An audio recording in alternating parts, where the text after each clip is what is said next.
Odysseus. The ಆಡಿಸಿ ಇದು Homer ಬರೆದ ಗ್ರೀಕ್ ಮಹಾಕಾವ್ಯದ ಆಧಾರದ ಮೇಲೆ ಬರುತ್ತಿರುವ ಸಿನಿಮಾ.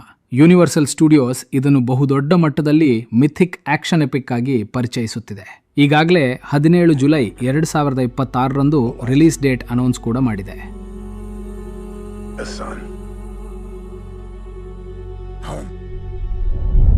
ಈ ಮೂಲಕ ಗ್ರೀಕ್ ಮಹಾಕಾವ್ಯವನ್ನು ಕ್ರಿಸ್ಟೋಫರ್ ನೋಲನ್ ಅವರ ದೃಷ್ಟಿಕೋನದಲ್ಲಿ ನೋಡುವುದಕ್ಕೆ ಗ್ಲೋಬಲ್ ಸಿನಿಮಾ ಆಡಿಯನ್ಸ್ ತಮ್ಮ ಕೌತುಕತೆಯನ್ನು ಇನ್ನಷ್ಟು ಹೆಚ್ಚಿಸಿಕೊಂಡಿದ್ದಾರೆ. Matt Damon, Tom Holland, Anne Hathaway, Robert Pattinson, Lupita Nyong'o, Zendaya ಮತ್ತು ಚರ್ಲೀಸ್ ಥೆರಾನ್ ಮುಂತಾದ ದೊಡ್ಡ ತಾರಾ ಬಳಗ ಇದರಲ್ಲಿ ಇದೆ. ಎಮ್ಮಾ ಥಾಮಸ್, ಕ್ರಿಸ್ಟೋಫರ್ ನೋಲನ್ ಅವರ ಸಿಂಕೋಪಿ ಪ್ರೊಡಕ್ಷನ್ ಇದನ್ನು ನಿರ್ಮಿಸಿದೆ. ಇಲ್ಲಿ ಒಂದು ವಿಷಯವನ್ನು ಸ್ಪಷ್ಟವಾಗಿ ಹೇಳಬೇಕು. ನೋಲನ್ ಅವರ ಸಿನಿಮಾ ಸ್ಟೈಲ್ ಮತ್ತು ಹೋಮರ್ ಬರೆದ ಒರಿಜಿನಲ್ ಆಡಿಸಿ ಕಥೆಯ ಆಧಾರದ ಮೇಲೆ ಅನಾಲಿಸಿಸ್ ಮಾಡಲಾಗಿದೆ. ಅಂದರೆ ಇದು ಪ್ರೀ ರಿಲೀಸ್ ಬ್ರೇಕ್ ಡೌನ್. ಮೊದಲನೇದಾಗಿ ಕತೆ, ಸ್ಟೋರಿ ಸ್ಪಾಯ್ಲರ್ ಆಗಬಾರ್ದು, ಅದಕ್ಕೆ ತುಂಬ ಚಿಕ್ಕದಾಗಿ ಹೇಳ್ತೀನಿ. ದಿ ಆಡಿಸಿ ಮೂಲತಃವಾಗಿ ಹೋಮರ್ ಬರೆದ ಗ್ರೀಕ್ ಮಹಾಕಾವ್ಯ. ಇದು ಕಥೆಯ ಮಧ್ಯಭಾಗದಿಂದ ಪ್ರಾರಂಭವಾಗುತ್ತದೆ. ಇಥಕ ರಾಜ ಆಡಿಸಿಯಸ್ ಟ್ರೋಜನ್ ಯುದ್ಧ ಮುಗಿದು 10 ವರ್ಷಗಳಾಗಿದ್ದರೂ ಇನ್ನು ಮನೆಗೆ ಹಿಂದಿರುಗಿಲ್ಲ.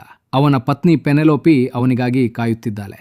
ಆದರೆ ಅವನನ್ನು ಸತ್ತಿದ್ದಾನೆಂದು ಭಾವಿಸಿದ ಅನೇಕ ರಾಜರುಗಳು ಅವಳನ್ನು ಮದುವೆಯಾಗಲು ಮತ್ತು ರಾಜಸಿಂಹಾಸನ ಹಿಡಿಯಲು ಪ್ರಯತ್ನಿಸುತ್ತಿರ್ತಾರೆ. ಅವನ ಮಗ ಟೆಲೆಮ್ಯಾಚಸ್ ತನ್ನ ತಂದೆ ಬದುಕಿದ್ದಾನೆಯೇ ಇಲ್ಲವೇ ಎಂಬ ಪ್ರಶ್ನೆಯೊಂದಿಗೆ ಬೆಳೆದಿದ್ದಾನೆ. ಆದರೆ ರಾಜ ಆಡಿಸಿಯಸ್ ಪ್ರಯಾಣ ಸಾಕಷ್ಟು ಸವಾಲುಗಳನ್ನು ಮುಂದಿಡುತ್ತದೆ. ಇಂತಹ ದುಸ್ಸಾಹಸಯಾನವನ್ನು ಯಶಸ್ವಿಯಾಗಿ ಪೂರೈಸಿ ತನ್ನವರನ್ನು ಸೇರುತ್ತಾನ? ಅಷ್ಟು ಹೊತ್ತಿಗೆ ಏನೆಲ್ಲ ಬದಲಾವಣೆಗಳಾಗಿರ್ತವೆ ಎನ್ನುವುದು ಸಿನಿಮಾದಲ್ಲಿ ನಿರೀಕ್ಷಿಸಬಹುದು. ಸಿಂಪಲ್ ಆಗಿ ಹೇಳೋದಾದ್ರೆ ಇದೊಂದು ಅಡ್ವೆಂಚರ್ ಸ್ಟೋರಿ.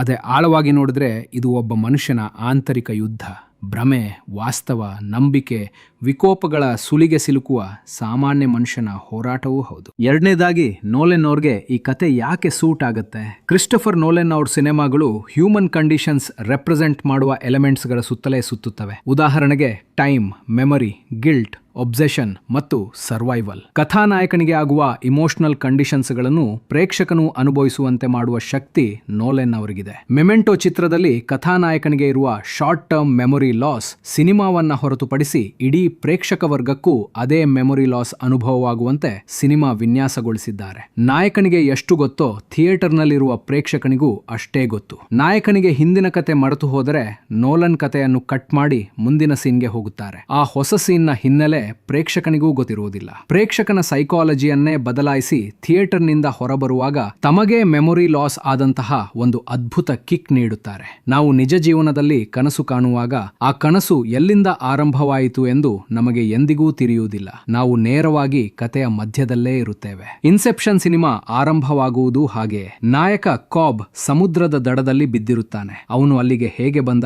ಆ ಜಗತ್ತು ಯಾವುದು ಎಂಬುದು ನಾಯಕನಿಗೂ ಗೊತ್ತಿರಲ್ಲ, ಪ್ರೇಕ್ಷಕನಿಗೂ ಗೊತ್ತಿರಲ್ಲ. ಸಿನಿಮಾ ಮುಗಿದರೂ ಪ್ರೇಕ್ಷಕನಿಗೆ ನಾನು ನೋಡಿದ್ದು ನಿಜವಾದ ಕಥೆಯೋ ಅಥವಾ ನಾಯಕನ ಕನಸೋ? ಅಷ್ಟೇ ಯಾಕೆ, ನಾನು ಈಗ ನಿಜ ಪ್ರಪಂಚದಲ್ಲಿದ್ದೇನಾ ಕನಸಿನಲ್ಲಿದ್ದೇನಾ ಎಂಬ ಗೊಂದಲ ಕಾಡತೊಡಗುತ್ತದೆ. ಮೆಮೆಂಟೋ ನಿಮ್ಮ ನೆನಪನ್ನು ಕಸಿದುಕೊಂಡರೆ ಇನ್ಸೆಪ್ಷನ್ ನಿಮ್ಮ ವಾಸ್ತವದ ಕಲ್ಪನೆಯನ್ನೇ ಕಸಿದುಕೊಳ್ಳುತ್ತದೆ. ಸಿನಿಮಾ ಮುಗಿಸಿ ಥಿಯೇಟರ್ನಿಂದ ಹೊರಬಂದ ಮೇಲೂ ಸುತ್ತಲಿನ ಜಗತ್ತನ್ನ ಅನುಮಾನದಿಂದ ನೋಡುವಂತೆ ಮಾಡುವುದೇ ನೋಲನ್ ಗ್ರಾಮರ್. ಇದೇ ರೀತಿಯಾಗಿ ಇಂಟರ್ಸ್ಟೆಲ್ಲರ್, ಡನ್ಕರ್ಕ್, ಓಪನ್ಹೈಮರ್ಗಳಂತಹ ಮಾಸ್ಟರ್ ಪೀಸ್ ಸಿನಿಮಾಗಳ ನಿರ್ದೇಶಕ ಈ ಬಾರಿ ಗ್ರೀಕ್ ಮೈಥಾಲಜಿ ಸ್ಟೋರಿ ಕೈಗೆತ್ತಿಕೊಂಡಿರುವುದು ಆಡಿಯನ್ಸ್ಗಳಲ್ಲಿ ಅತೀವ ನಿರೀಕ್ಷೆ ಹೆಚ್ಚಿಸಿದೆ. ನೋಲನ್ ಅವರಿಗೆ ಇದು ಪರ್ಫೆಕ್ಟ್ ಸಬ್ಜೆಕ್ಟ್ ಆಗುವುದಕ್ಕೆ ಕಾರಣ ಇದೆ. ಒಡಿಸಿಯೋಸ್ ಮನೆಗೆ ಹೋಗಲು ಹೊರಟಿದ್ದಾನೆ. ಆದರೆ ಮನೆ ಎಂದರೆ ಸಮುದ್ರಗಳನ್ನು ದಾಟಿ ಹೋಗುವುದು ಮಾತ್ರವಲ್ಲ.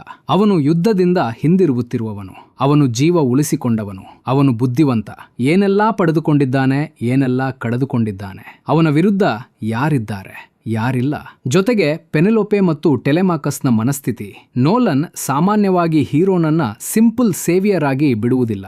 ಅವರು ಹೀರೋನ ಒಳಗಿನ ಕಾಸ್ಟ್ ತೋರಿಸುತ್ತಾರೆ. ಆದ್ದರಿಂದ ದ ಒಡಿಸಿಯ ಒಡಿಸಿಯೂಸ್ ನೋಲನ್ ಸಿನಿಮಾನಲ್ಲಿ ವಾರಿಯರ್ಗಿಂತ ಹೆಚ್ಚಾಗಿ ಬ್ರೋಕನ್ ಸರ್ವೈವರ್ ಆಗಿ ಕಾಣುವ ಸಾಧ್ಯತೆ ಇದೆ. ಮೂರನೆಯದಾಗಿ ಸ್ಟೋರಿ ಬಿಯಾಂಡ್ ಸ್ಟೋರಿ. ಒಂದು ಸಾಮಾನ್ಯ ಅಡಪ್ಟೇಷನ್ ಇದನ್ನು Odysseus fights monsters and returns home ಎಂದು ಹೇಳಬಹುದು. ಆದರೆ ನೋಲನ್ ಇದನ್ನು ಮಾಡುತ್ತಿದ್ದಾರೆ ಎಂದರೆ ಕಥೆಯ ಒಳಗಿನ ಸ್ಟ್ರಕ್ಚರ್ ಹೆಚ್ಚು ಇಂಟ್ರೆಸ್ಟಿಂಗ್ ಆಗುತ್ತದೆ. ದ ಒಡಿಸಿ ಲೀನಿಯರ್ ಸ್ಟೋರಿ ಅಲ್ಲ. ಬೇಸಿಕಲಿ ಇದು EPIC flash back, memory, narration, disguise ಮತ್ತು ಡಿಲೇಡ್ ರೆವಲೇಷನ್ಗಳ ಮೇಲೆ ಕಟ್ಟಿದೆ. ಒಡಿಸಿಯುಸ್ ತನ್ನ ಅನುಭವಗಳನ್ನ ಬೇರೆ ಕ್ಯಾರೆಕ್ಟರ್ಸ್ಗೆ ಹೇಳುತ್ತಾನೆ. ಪ್ರೇಕ್ಷಕರು ಘಟನೆಗಳನ್ನ ಸರಳವಾಗಿ ಕಾಲಾನುಕ್ರಮದಲ್ಲಿ ತಿಳಿಯುವುದಿಲ್ಲ. ಇದು ನೋಲನ್ಗೆ ಬಹಳ ಫೆಮಿಲಿಯರ್ ಟೆರಿಟರಿ. ನೋಲನ್ ವರ್ಷನ್ ನಲ್ಲಿ 3 ಪ್ಯಾರಲಲ್ ಇಮೋಷನಲ್ ಟ್ರ್ಯಾಕ್ಸ್ ಇರಬಹುದು ಎಂದು ಅಂದಾಜಿಸಬಹುದು. ಮೊದಲನೆಯದು ಒಡಿಸಿಯುಸ್ನ physical journey, sea, islands, monsters, storms, gods. ಎರಡನೆಯದು ಪೆನೆಲೋಪೆನ ನಿರೀಕ್ಷೆಗಳು. ಅವಳು ಕೇವಲ ಒಡಿಸಿಯುಸ್ ಹೆಂಡತಿ ಮಾತ್ರ ಅಲ್ಲ, ಪೊಲಿಟಿಕಲ್ ಪ್ರೆಷರ್, ಲೋನ್ಲಿನೆಸ್, ಇಂಟೆಲಿಜೆನ್ಸ್ ಮತ್ತು ಸರ್ವೈವಲ್ ಸ್ಟ್ರಾಟಜಿ ಹೊಂದಿರುವ ಕ್ಯಾರೆಕ್ಟರ್. ಮೂರನೆಯದು ಟೆಲೆಮಾಕಸ್ನ ಕಮಿಂಗ್ ಆಫ್ ಏಜ್. ತಂದೆ ಇಲ್ಲದ ಮನೆಯಲ್ಲಿ ಬೆಳೆದ ಮಗ, ತಂದೆಯ ದೊಡ್ಡ ವ್ಯಕ್ತಿತ್ವ ಮತ್ತು ಕಠಿಣ ವಾಸ್ತವದ ನಡುವೆ. ಈ 3 ಟ್ರ್ಯಾಕ್ಸ್ ಕಂಬೈನ್ ಆದರೆ ದ ಒಡಿಸಿ ಜರ್ನಿ ಫಿಲ್ಮ್ನಿಂದ ಫ್ಯಾಮಿಲಿ, ವಾರ್ ಟ್ರಾಮಾ, ಮಿತ್ ಮತ್ತು ಐಡೆಂಟಿಟಿ ಡ್ರಾಮಾ ಆಗುತ್ತದೆ. ನಾಲ್ಕನೇದಾಗಿ ಓಪನ್ ಹೈಮರ್ ನಂತರ ನೋಲನ್ ಮೇಲೆ ಇರುವ ಎಕ್ಸ್ಪೆಕ್ಟೇಷನ್. ಓಪನ್ ಹೈಮರ್ ಹಿಸ್ಟಾರಿಕಲ್ ಬಯೋಪಿಕ್ ಆಗಿದ್ದರೂ ವಿಶ್ವಾದ್ಯಂತ ಬ್ಲಾಕ್ ಬಸ್ಟರ್ ಹಿಟ್ ಆಯಿತು. ಕೇವಲ $100 ಮಿಲಿಯನ್ ಬಜೆಟ್ನಲ್ಲಿ ತಯಾರಾದ ಈ ಸಿನಿಮಾ ಬರೋಬ್ಬರಿ $976.7 ಮಿಲಿಯನ್ ಗಳಿಸಿತು. ಅಷ್ಟೇ ಅಲ್ಲದೆ ಆಸ್ಕರ್ಸ್ನಲ್ಲಿ best picture, best director, best actor ಒಳಗೊಂಡಂತೆ ಒಟ್ಟು 7 ಅಕಾಡೆಮಿ ಪ್ರಶಸ್ತಿಗಳನ್ನು ಬಾಚಿಕೊಂಡಿತು. ಇದು ನೋಲನ್ ಅವರ ಮುಂದಿನ ಚಿತ್ರವಾದ ದ ಆಡಿಸಿ ಮೇಲೆ 2 ರೀತಿಯ ದೊಡ್ಡ ಒತ್ತಡವನ್ನು ತಂದಿದೆ. ಮೊದಲನೇದಾಗಿ, ನೋಲನ್ ಈಗ ಕೇವಲ ಕಮರ್ಷಿಯಲ್ ಬ್ಲಾಕ್ ಬಸ್ಟರ್ ನಿರ್ದೇಶಕರಲ್ಲ, ಅವರು ಮಾಸ್ ಪ್ರೇಕ್ಷಕರನ್ನು ಸೆಳೆಯಬಲ್ಲ Oscar winning prestige filmmaker. ಎರಡನೇದಾಗಿ, ಪ್ರೇಕ್ಷಕರಲ್ಲಿ ನೋಲನ್ ಸಿನಿಮಾ ಎಂದರೆ ಥಿಯೇಟರ್ನಲ್ಲೇ ನೋಡಬೇಕು ಎಂಬ ಬಲವಾದ ಹವ್ಯಾಸ ಬೆಳೆದಿದೆ. ಓಪನ್ ಹೈಮರ್ ಚಿತ್ರವನ್ನು 70mm ಐಮ್ಯಾಕ್ಸ್ ಸ್ಕ್ರೀನ್ಗಳಲ್ಲಿ ನೋಡಲು ಜನರು ದೂರದ ಊರುಗಳಿಗೆ ಟ್ರಾವೆಲ್ ಮಾಡಿದ್ದರು. ಈಗ ದ ಆಡಿಸಿ ಆ ಥಿಯೇಟರ್ ಸಂಸ್ಕೃತಿಯನ್ನು ಮುಂದಿನ ಹಂತಕ್ಕೆ ಕೊಂಡೊಯ್ಯುತ್ತಿದೆ.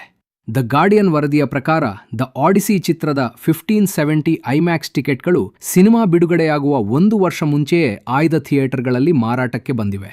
ಕೇವಲ 26 ಐಮ್ಯಾಕ್ಸ್ ಥಿಯೇಟರ್ಗಳಲ್ಲಿ ಮಾತ್ರ ಈ 1570 ಸ್ಕ್ರೀನಿಂಗ್ ಲಭ್ಯವಿದ್ದು, ಹಲವು ಕಡೆ ಟಿಕೆಟ್ಗಳು ಈಗಾಗಲೇ ಸಂಪೂರ್ಣ ಸೋಲ್ಡ್ ಔಟ್ ಆಗಿವೆ. ಇಲ್ಲಿ 1570 ಐಮ್ಯಾಕ್ಸ್ ಫಾರ್ಮ್ಯಾಟ್ ಎಂದರೆ 15 ಪರ್ಫೊರೇಷನ್ಸ್ ಮತ್ತು 70 ಮಿಲಿಮೀಟರ್ ಹೈಟ್ ಇರುವ ಜಗತ್ತಿನ ಅತಿ ದೊಡ್ಡ ಮತ್ತು ಹೈ ರೆಸಲ್ಯೂಷನ್ ಫಿಲ್ಮ್ ಫಾರ್ಮ್ಯಾಟ್ ಆಗಿದೆ. ಇದು ಕೇವಲ ಸಾಮಾನ್ಯ ಸಿನಿಮಾ ಹೈಪ್ ಅಲ್ಲ, ಬದಲಿಗೆ ಇದೊಂದು ದೊಡ್ಡ ಇವೆಂಟ್ ಆಗಿ ಪರಿಣಮಿಸಿದೆ. ಒಂದು ಚಿತ್ರವನ್ನು ನೋಡಲು ಜನರು ಯಾವ ಥಿಯೇಟರ್ಗೆ ಹೋಗಬೇಕು, ಯಾವ ಆಸ್ಪೆಕ್ಟ್ ರೇಷಿಯೋ ಮತ್ತು ಯಾವ ಪ್ರೊಜೆಕ್ಷನ್ ಫಾರ್ಮ್ಯಾಟ್ನಲ್ಲಿ ನೋಡಬೇಕು ಎಂದು ಮುಂಚಿತವಾಗಿಯೇ ಪ್ಲಾನ್ ಮಾಡುತ್ತಿದ್ದಾರೆ. ದ ಆಡಿಸಿ ಚಿತ್ರದ ಅತಿ ದೊಡ್ಡ ಬಾಕ್ಸ್ ಆಫೀಸ್ ಅಸ್ತ್ರವೇ ಈ ಟಿಕೆಟ್ಗಳ ಅಭಾವ.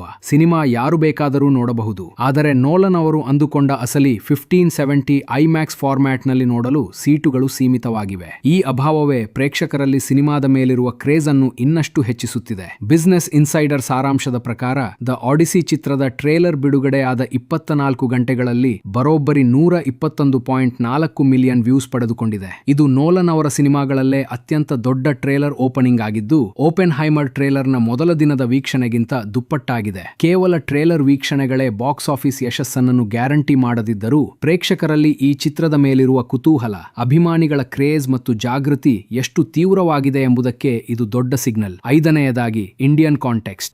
ಭಾರತದ ಪ್ರಮುಖ ನಗರಗಳ ಪ್ರೇಕ್ಷಕರಿಗೆ ನೋಲನ್ ಎಂದರೆ ಕೇವಲ ನಿರ್ದೇಶಕರಲ್ಲ, ಅವರೊಬ್ಬ ಥಿಯೇಟರ್ ಫೆಸ್ಟಿವಲ್ ಬ್ರ್ಯಾಂಡ್ ಅಂಬಾಸಡರ್. ಇಲ್ಲಿ ಇಂಟರ್ಸ್ಟೆಲ್ಲರ್ ರೀ-ರಿಲೀಸ್, ಓಪನ್ ಹೈಮರ್ಗಾಗಿ ನಡೆದ ಐಮ್ಯಾಕ್ಸ್ ಟಿಕೆಟ್ ರಶ್, ಸಿನಿಮಾ ವಿದ್ಯಾರ್ಥಿಗಳು ಮತ್ತು ಸಿನಿ ಪ್ರೇಮಿಗಳ ಸಮೂಹ ಇವೆಲ್ಲವೂ ದ ಒಡಿಸಿ ಚಿತ್ರಕ್ಕೆ ಸಹಜವಾಗಿಯೇ ದೊಡ್ಡ ಪ್ರೇಕ್ಷಕ ವರ್ಗವನ್ನು ಸೃಷ್ಟಿಸಲಿವೆ. ಹೈಪ್ ಎಷ್ಟು ದೊಡ್ಡದೋ ಎಕ್ಸ್ಪೆಕ್ಟೇಷನ್ ಅಷ್ಟೇ ಹೆಚ್ಚಾಗುತ್ತದೆ. ಜನರು ನೋಲನ್ ಅವರಿಂದ ಮತ್ತೊಂದು ಮಾಸ್ಟರ್ ಪೀಸ್ ನಿರೀಕ್ಷಿಸುತ್ತಿದ್ದಾರೆ. ರಿಲೀಸ್ ಆದ ಮೇಲೆ ಫಿಲ್ಮ್ ಅಷ್ಟೇ ಮಟ್ಟದ ಇಮೋಷನಲ್ ಮತ್ತು ವಿಜುವಲ್ ಇಂಪ್ಯಾಕ್ಟ್ ಕೊಡಬೇಕು. ಸಿನಿಮಾ ಹಿಟ್ ಆಗೋದು ಗ್ಯಾರಂಟಿ, ಆದರೆ ಮಾಸ್ಟರ್ ಪೀಸ್ ಆಗುತ್ತಾ ಅನ್ನೋದು ರಿಲೀಸ್ ಆದ ಮೇಲಷ್ಟೇ ಗೊತ್ತಾಗೋದು. ಆದರೆ ಸದ್ಯಕ್ಕಿರೋ ಕ್ರೇಜ್, ಐಮ್ಯಾಕ್ಸ್ ಫಾರ್ಮ್ಯಾಟ್ ಮೇಲಿರೋ ಹುಚ್ಚು ಮತ್ತು ನೋಲನ್ ಬ್ರ್ಯಾಂಡ್ ನೋಡಿದ್ರೆ ದಿ ಒಡಿಸಿ ಕೇವಲ ಸಿನಿಮಾ ಪ್ರಿಯರಿಗಷ್ಟೇ ಅಲ್ಲ, ಸಾಮಾನ್ಯ ಪ್ರೇಕ್ಷಕರಿಗೂ 2026ರ ಅತ್ಯಂತ ಪ್ರಮುಖ ಸಿನಿಮಾ ಆಗಲಿದೆ. ಇದಿಷ್ಟು ಫ್ರೆಂಡ್ಸ್, ಈ ವಿಡಿಯೋ ಸ್ಪೆಷಲ್. ಮುಂದಿನ ವಿಡಿಯೋದೊಂದಿಗೆ ಮತ್ತೆ ಸಿಗೋಣ.